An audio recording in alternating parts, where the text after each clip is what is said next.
all this murder. He knew that there was salmonella in there.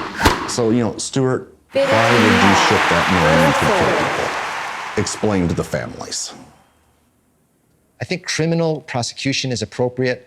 When it comes to really bad actors, people like Stuart Parnell, who knowingly sold contaminated product, or Jack DeCoster, the Egg King.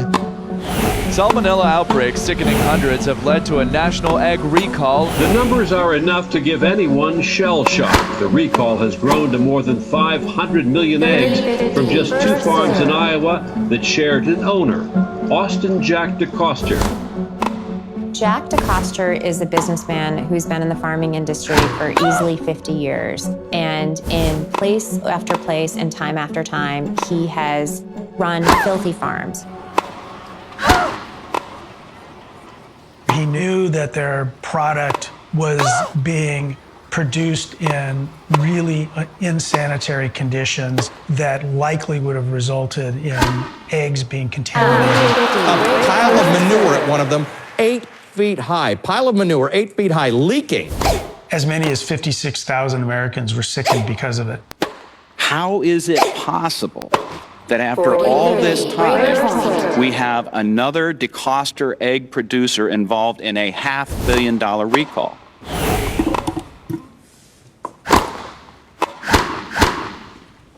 Well, the question is complicated, sir.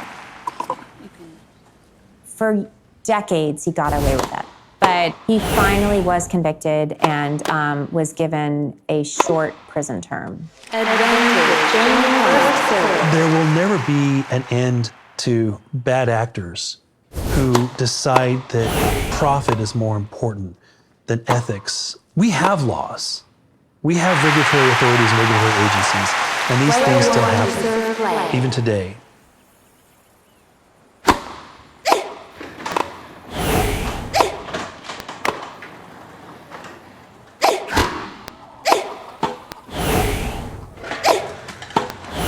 Come on, guys.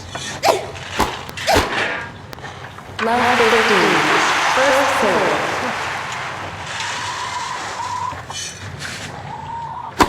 After the Wright County egg outbreak, I wound up on Larry King live talking about, foodborne illness again.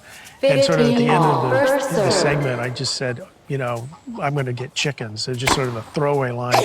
And when I got home, my youngest daughter was like, oh, so we're going to get chickens. So now we have chickens. And, now she's off at college and we still have chickens.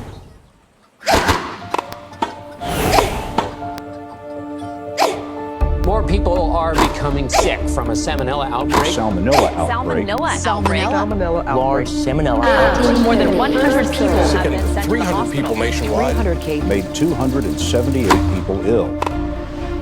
At age 2, I was hospitalized for 11 days in New Haven. My folks, it was in isolation. My folks couldn't come to see me.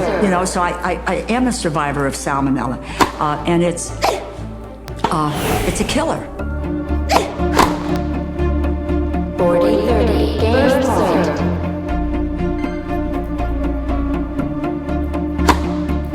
If you look at the 2 bacteria that are most likely to send you to the hospital from food, it's salmonella and a germ called Campylobacter. And if you look at the foods that are most likely to be the source of those bacteria, at least from the outbreak data, it's chicken. And so if we want to address foodborne illness, we want to bring those numbers down, chicken is the place to start.